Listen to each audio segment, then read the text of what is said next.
With time for 3 more questions, I think the next Gerard one. had a question. Joe.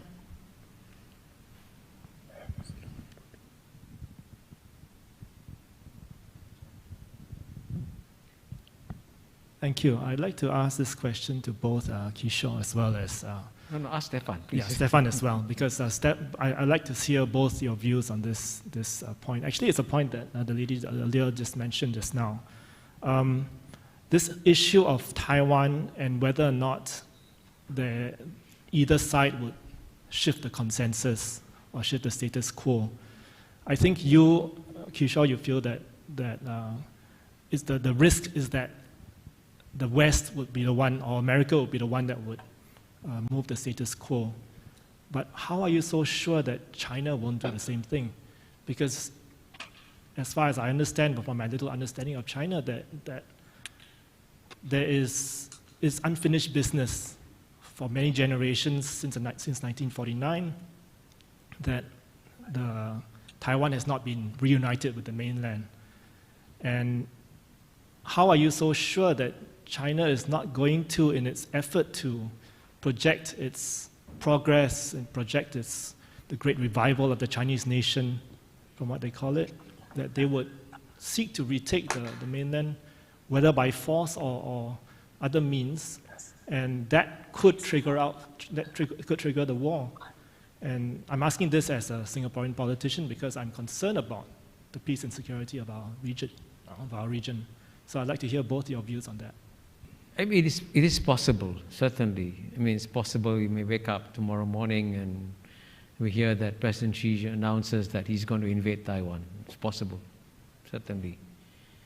But if my assessment of how they behave is correct, they do very careful, comprehensive calculations. And one of the biggest questions they ask is on whose side is time on, right? And the Chinese are shrewd enough students of geopolitics to know that the world will treat China this way when it is number 2. By 2030, China becomes number 1. The world will treat China very differently. There's a huge amount of deference that number 1 gets that number 2 doesn't get, okay? So if that's coming your way, right? And if you watch this, the fruit, it's going to ripen and fall.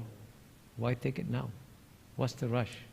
But if you sense that someone is trying to change the facts on the ground and recognize Taiwanese independence, right? Then they will act. So that's how I think. But they are very careful, rational actors, which is why actually what the Trump administration was trying to do, especially in the last years. Incidentally, there is, I listen to lots of podcasts, okay? I think there was a podcast on Seneca which described that in the last 9 months of the Trump administration, the world went through a very dangerous phase because until then, even though Trump took actions against China, he was still quite restrained. Trump actually, to be fair to him, didn't like geopolitical quarrels and so on and so forth. He didn't want to be bothered with those. But after COVID-19 broke out, when Trump realized that COVID-19 was killing his chances for re-election, he became very angry towards China, and he began to talk about China virus and so on and so forth. So all the restraint that Trump personally was applying on the anti-China hawks disappeared in the last 9 months of the Trump administration. And therefore, Pompeo, Pence, and Pottinger literally ran riot, And that's how the speech that Pompeo gave in the Nixon Library was incredibly inflammatory, against China, because no one stopped him. Now, when things like that begin to happen, then you get dangers. So the good news is that the Biden administration has switched that off and says, we'll be careful on China, and we'll be careful on Taiwan. So if the Chinese have the assurance, why should they act?